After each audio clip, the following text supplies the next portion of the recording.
Yet again, the Raptors put themselves up big thanks to a strong first half, and yet again, they collapsed late thanks to a brutal second half.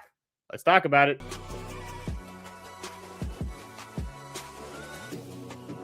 This is the Raptors Postcast, your instant game reaction for the Toronto Raptors. Part of the Locked On Podcast Network, your team every day. Welcome to this episode of the Raptors Postcast on the Locked On Podcast Network. Now the number one sports network covering your team every day. Coming to you live after the Raptors 128-126 loss against the Minnesota Timberwolves on YouTube, Apple, Spotify, and the Locked On Podcast feed. I'm Zulfi Sheikh, credentialed journalist covering the Raptors and the NBA for over 2 years with outlets like Sportsnet and Raptors Republic. And now I'm one of your humble hosts of the Raptors Postcast, breaking down each and every game with you. And not with me today is Dwayne Notice. Yes, our resident professional basketball player and analyst is traveling back as he is still playing pro hoops. So he's not going to be joining us, but I will be doing my best to hold things down without him. And on tonight's show, we're going to talk about how the Raptors erased all their goodwill from a very strong opening half in another late game debacle. We'll break down some of those fourth quarter blunders in detail, and we won't get some thoughts from our resident pro, but I'll do my best to hold down the Take Notice segment without him. And then we'll wrap things up by handing out our player of the game.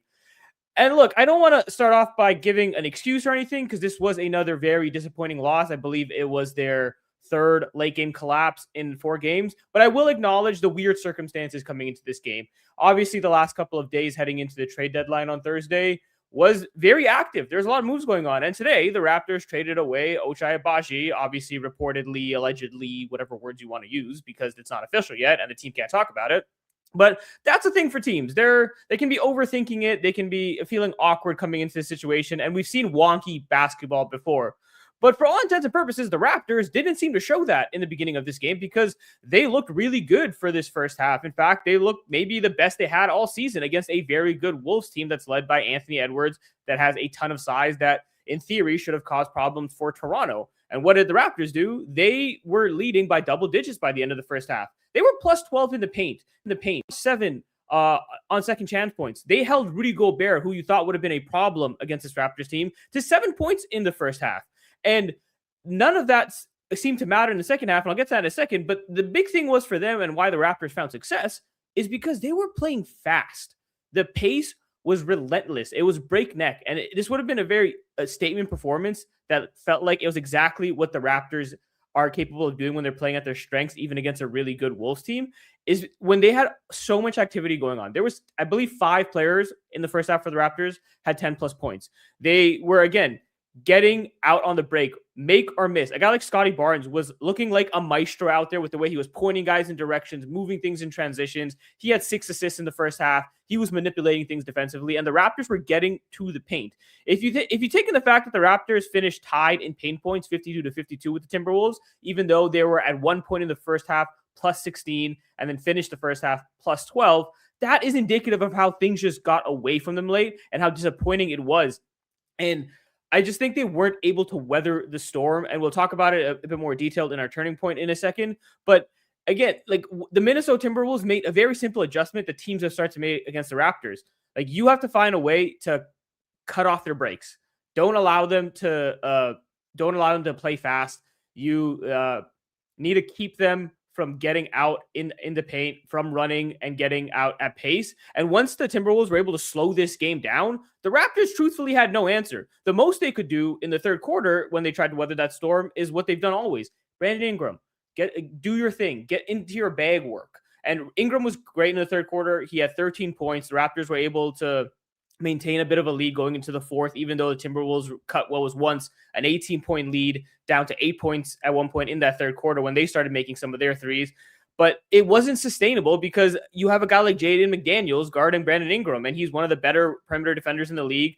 Brandon Ingram finishes 10 of 22, even though he had that strong third quarter. And the Raptors just had no other answers elsewhere, and it's indicative of how they've struggled throughout the season to this point. And it's disappointing. It's something where you felt like they lost composure and they didn't have any answers. I saw people mentioning it online as well. Like, where was the leadership? I felt like a big part of the fourth quarter and how the Raptors were able to let things slip away is the Minnesota Timberwolves go on a 10-3 run without Anthony Edwards. A composed team sees that as an opportunity to take advantage, and you have to win those minutes. The Raptors have done it in other situations against teams where when their stars go out, they're still losing those minutes. I think when Jalen Brunson was out against the Knicks were able to win those minutes. Why? Because the Raptors let a guy like Tyler Kolek carve them up. The same thing happened in this game where without Anthony Edwards, you have guys like Bones Highland stepping up. Dante DiVincenzo is hitting threes because you're not getting closeouts quick enough and there's no sense of urgency in them. And then again, on the other end, they're not executing in their half-court offense because they can't speed things up. So giving up a 10-3 run in the fourth quarter to start with the Ant on the bench, and then things just kind of steamrolled from there. And it's like, what happened to the Scotty Barnes that was pushing the pace so much earlier in the game? What happened to Brandon Ingram's 13 points in the third quarter and his half-court efficiency scoring? Or like Darko Rajakovic, I think he's done a really good job for the most part coaching, but you have 3 timeouts late in this game. Your 2 stars are on the bench. Call a timeout and get them back into this game. Like, we waited until the Minnesota Timberwolves were able to retake the lead to do something about that. We waited until Ant re-entered the game after the Minnesota Timberwolves had already won their minutes without him for them to do something about it. And it was too little too late. And I think that speaks to, again, a lack of composure and a lack of experience in these situations. You give a team a bit of grace when you know they're young, like the Raptors, and how they can be. But at the same time, this is a team that's looking to make its first playoff appearance since 2022. This is a team that's very top-heavy financially and has so much committed to this core group that moves are only going to be doing so much on the margins for you that you need these top guys to step up.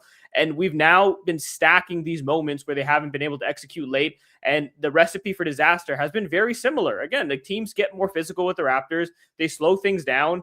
And the game gets away from them entirely when they can't play to their strengths. And it's something they very much have to address. Now, I don't necessarily think that has to be through trades or a move. Maybe that's something you want to try to do.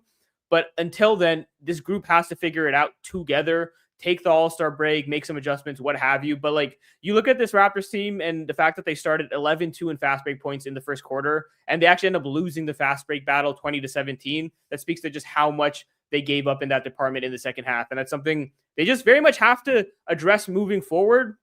And I think that's going to be something you're going to hear a lot coming out of this break. It's where's the leadership going to be to close games? Where is it going to be on the offensive end? Who's going to step up? Because we know what the Raptors can accomplish on the defensive end in the clutch. I believe they have the best clutch defensive rating in the league, although you may not have seen it tonight.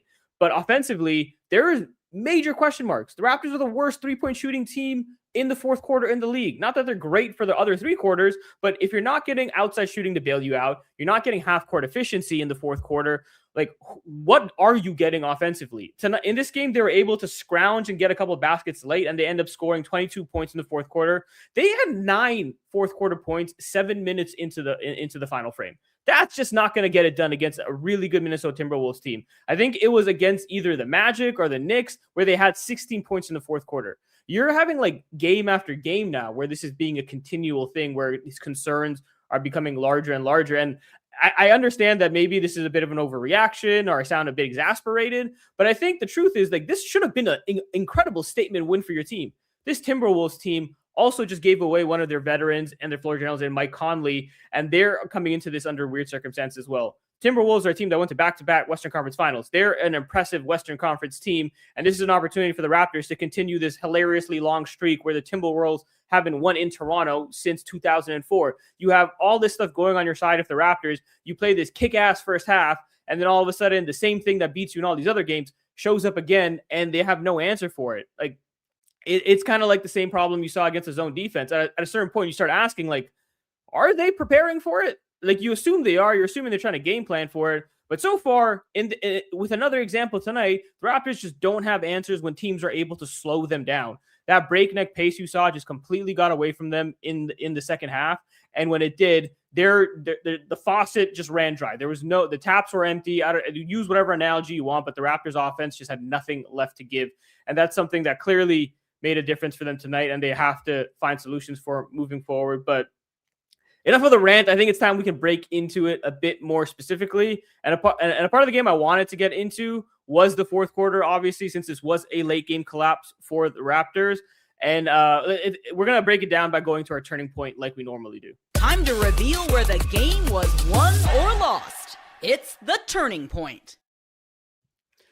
Look, I already mentioned some of the numbers, but you gave up a 10-3 run in the fourth quarter without Ant. You get outscored 34-22. But I think a big part of the fourth quarter that was, I don't want to say uncharacteristic, because again, the Raptors haven't been great offensively in the fourth quarter, but there was just some blunders when it came to decision making. 7 turnovers in the fourth quarter was just brutal. And 4 of them came from 2 Raptors that I don't necessarily think of as guys who have these panic moments all that often.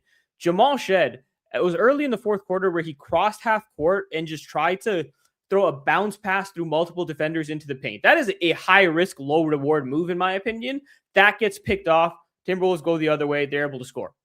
Later in the game, Jamal Shed at this point has come in for RJ Barrett, who had just turned the ball over twice. Once he got picked by Ant, who stripped the ball from him, scores the other way. The other one, he tries giving a stationary pass to a stationary Colin Murray Boyles, and Rudy Gobert, of all people, is able to swoop in, pick it off, and go the other way, gets fouled. So you can just say how slow that pass must have been if Rudy Gobert is picking it off. So RJ gets benched, Jamal Shed comes back in. And the Raptors at this point are in this back and forth contest with the Wolves. They're not necessarily getting stopped, but they're trying to scrounge their own points. And they get a very crucial stop on Jaden McDaniels, who tries to go it up and slam it down. Raptors are on the break the other way. Scotty slashing down the middle. IQ seems to be spacing out to the left wing. And Jamal Shed, again, very uncharacteristically, decides to go for a jump pass where he gets caught in between, doesn't know where to go. He ends up floating it in between somewhere in Emmanuel Quickly's direction. That gets picked off, and the Wolves are off to the races again. And that basically put icing on the cake for the Wolves in this game. I think that was just where this game really got away from the Raptors. There was panic that set in late. And those are the situations, like I mentioned, where you really do want to see some leadership from some of your guys. Now, I think that did start with, again, Darko Rajakovic not bringing Brandon Ingram and Scotty Barnes back in sooner when they started leaking oil. But also, it also does go on those guys, unfortunately, whether they had a good game or not. Scotty Barnes, I know, had another double-double.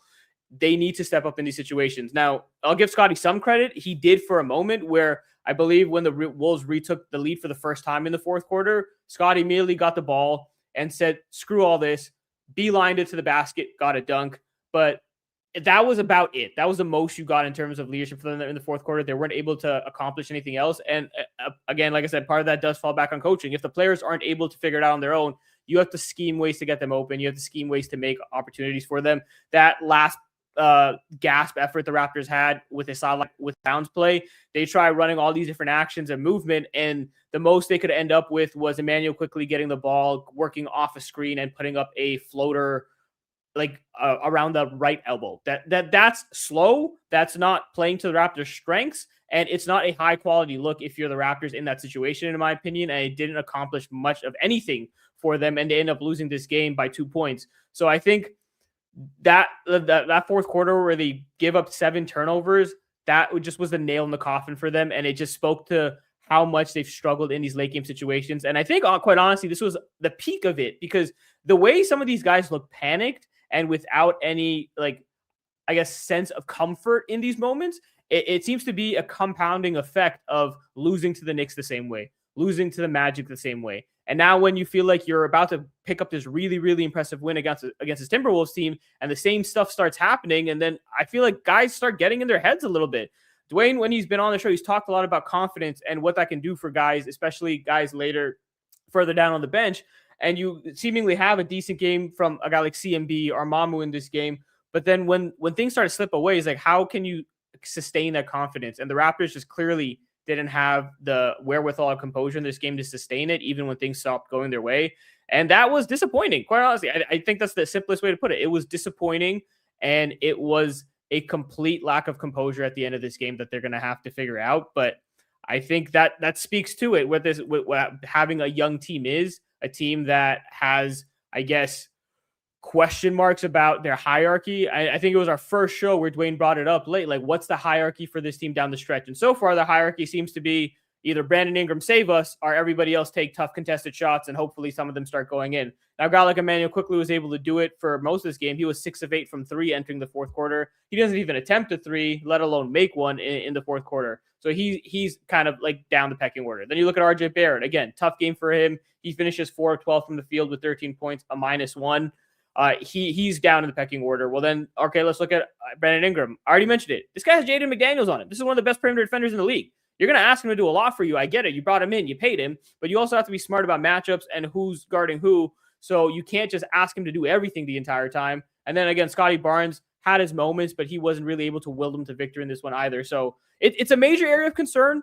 It's something where the Raptors seem to keep compounding on top of it. So we're going to have to see how they address it coming into their next game. They're going to be playing tomorrow against the Chicago Bulls. So they have very little time to address it, but they have to do that nonetheless. But as we continue this episode of the Raptors Postcast, I'm going to dive into one of the silver linings from this game, if you want to call it that, about Colin Murray-Boyles and the positive scoring game that he had. And we're going to also give out our player of the game, as we always do, as we continue this episode of the Raptors Postcast. All right, this episode is brought to you by FanDuel. It's the last call for football on FanDuel. One final Sunday, one last kickoff. The final chance to get in on the action before the NFL season officially comes to close. This is Super Bowl 60, and FanDuel is making sure you're right in the middle of it with a special offer just in time for the biggest game of the year. So whether you're backing the favorite, riding with the underdog, or building one last same game parlay, this is the last game everyone's been waiting for. This is where predictions turn into plays, stats turn into storylines, and every snap feels bigger. It's the perfect way to cap off the season and make the Super Bowl even more exciting from kickoff to the final whistle. So if you're a new customer, bet just $5 and get $200 in bonus bets if you win. Make it count, because after the Super Bowl, the season is over. It's your last call for football, and it's on FanDuel, an official sportsbook partner of Super Bowl 60. So visit FanDuel.com to get started. This episode is also brought to you by Quo. New years, new systems. This is when a lot of us look at the messier parts of how we run our business and think there has to be a better way. And there is. Streamlining your business communications is one of the quickest upgrades you can make. That's why today's episode is also brought to you by Quo. That's spelled Quo, the smarter way to run your business communications. Because when your team is reachable, organized, and communicating in one place, you're not just working cleaner, you're creating more opportunities to connect with customers. Your whole team can call and text from one shared business number, so nothing gets missed and everyone sees full conversation threads. And it works right from your phone or your computer, and Quo's smart AI tools automatically log calls, summarize conversations, and highlight next steps, so details never slip through the cracks.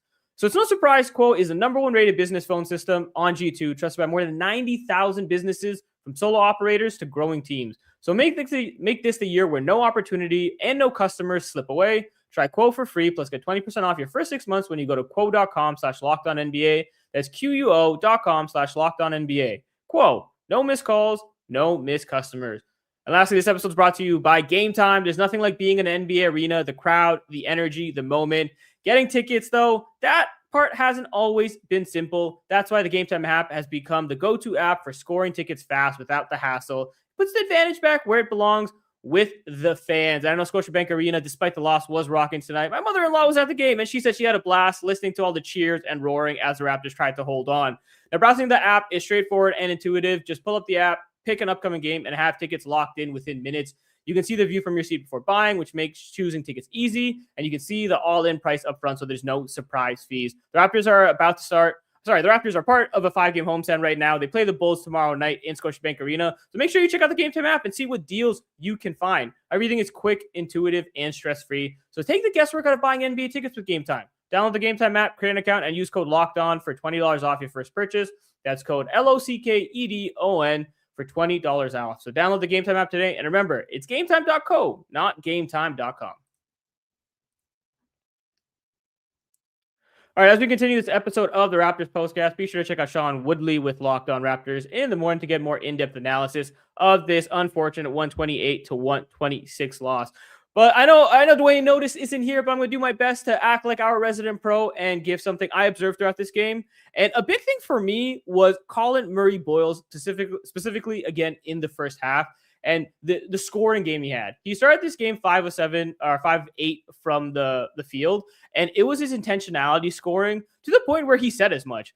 He said after the last couple of games, he had to sit down, watch film, and basically listen to all of his teammates and coaches tell him, we need you to be more confident inside. We know you have the scoring touch. If you watch Colin Murray-Boyles in college, he was a pretty decent finisher at the rim, despite giving up size as a smaller center or non-traditional center. So in this game, you saw him not hesitating at all. The first basket of the game for the Raptors, Colin Murray-Boyles gets an interior pass from Scotty Barnes, goes up over Rudy Gobert. If you go a couple possessions later, he gets a pick and roll opportunity against Gobert, doesn't hesitate. For later in the game, it was one of his few misses in this, but he went over 2 defenders, started banking a lefty runner. That's something where I'm not sure he would have even attempted earlier in the season. And I think that speaks to not only his own confidence, but how much his teammates are trusting him more. I remember against the Utah Jazz, there was a similar moment where Colin Murray-Boyles, he hesitated and he ended up kicking the ball out above the break instead. And Scotty Barnes yelled at him so loud that I heard it through my screen and I remember it. So his teammates want him to be doing more out there. They trust him to be doing more. So Colin Murray-Boyles ends up finishing with 13 points, 4 rebounds, 3 assists, 2 steals, 6 of 9 from the field. So I think this was one of his better games of late. And for him, it's one of those things where you hope it stacks up with what he's been able to accomplish for the most part in a pretty impressive rookie season. Now, we also know Colin Murray-Boyles is going to the Rising Stars game with Elijah Martin. So it's good to see he's been recognized for the rookie season he's having. And how he, along with Sandro Mamukelashvili, have really held down the front court without Jakob Poeltl available. But it's something where you know there's more to his game. There's more meat on the bone, and he showed it tonight. So again, 13 points, 6 of 9, but it was just the confidence and intentionality with which he was scoring. So I'm glad that we could highlight Colin Murray-Boyles that way. And now it's time to highlight our player of the game as well. This is the Locked On Player of the Game. Yeah, again, for the Raptors, I felt like this was going to be very easily Scotty Barnes, and I'm going to stick with him, even though there was, by my count, 6 different double-digit scores for the Raptors. Brandon Ingram finishes with a team-high 25 points, but again, 10 of 22 shooting. He was 3 of 6 from downtown. Emmanuel Quickley, 23 points, 8 of 12, very efficient, 6 of 8 from downtown. But I think Scotty Barnes, he finishes with a near triple-double. He has 22 points, 10 rebounds, 8 assists, a steal, and a block. I thought that first half specifically, he was very special in terms of how he was orchestrating what the Raptors' pace was. The way he was getting himself out on the break, the way he was pushing guys in certain directions, and how he was manipulating a player like Rudy Gobert by drawing him away from the basket a little bit, getting passes in and around him. I thought that was very impactful for what the Raptors were able to accomplish in the first half. Again, part of that is also it's damning in the second half that they weren't able to do that, and Scotty Barnes wasn't able to impose himself on the game as much, but he still had a very efficient night, 8 of 11 from the field. He got to the line 8 times, made 6 of them. And if you look at a 2-point loss and Scotty Barnes is +9, that just goes to show how the Raptors, in the minutes he did sit, weren't able to get the job done. I believe at one point they were +12 with him on and then +15 with him off, or -15 with him off. So they were very badly losing their minutes. I don't want to belabor the point, but Darko Rajakovic probably let him sit too long in the fourth quarter before putting him back in. That's something they have to figure out. And no more staggering lineups no more putting Scotty Barnes and Brandon Ingram on the bench at the same time. Stagger your lineups. One of them needs to stay on the court at all times for this Raptors team. We've learned that very clearly. So that's something they're going to have to figure out moving forward as well. But look, I'll give Scotty Barnes his just due in this game. Near triple-double. I believe it was his 102nd double-double all time with the Raptors. That ties Pascal Siakam for 5th most. It's his 23rd double-double of the season. That's the most by a Raptor this season. So Scotty Barnes doing his thing. He's an all-star, and we know it. But yeah, my final thoughts before we wrap up here. A brutal loss for the Raptors, truthfully. And I'm sure most people would agree with me. I don't need to sugarcoat that. This is a game that should have been a statement victory, but it'll go down in another collapse. They're 3rd in their last 4 games, and their 1 win against the Utah Jazz, which was nice. It wasn't all that impressive. I think the Raptors very much are in need of a statement victory more than just like a bounce back or tune-up victory like they had against the Utah Jazz. This should have been that. This should have been one where they showed they can hang with some of the top teams in the NBA. They've played generally 500 ball against above 500 teams. And then this is another case of that. So that's something they're going to have to figure out, because the spoiler alert, in the playoffs, you're going to be playing a lot of above 500 teams if you can make it past one round. And you're going to be playing teams that are going to look at this and do the same things these teams have been doing to you. You're going to get slowed down. You're going to get beaten by physicality and size. So the Raptors have to find solutions against it. They didn't tonight, and that's something that we're going to have to live with. But that'll do it for me tonight. I tried my best to hold it down without Dwayne. Let us know how you did. So thank you to everyone who tuned in live, and for those listening the morning after. If you haven't already, make sure you like and subscribe to Locked On Raptors on all platforms. And don't forget to comment below if you have any thoughts. But we will be back. That's right. Dwayne will be with me tomorrow. That's Thursday, live after the Raptors host the Chicago Bulls. And we will see you then, breaking it all down on the Raptors Postcast. Peace.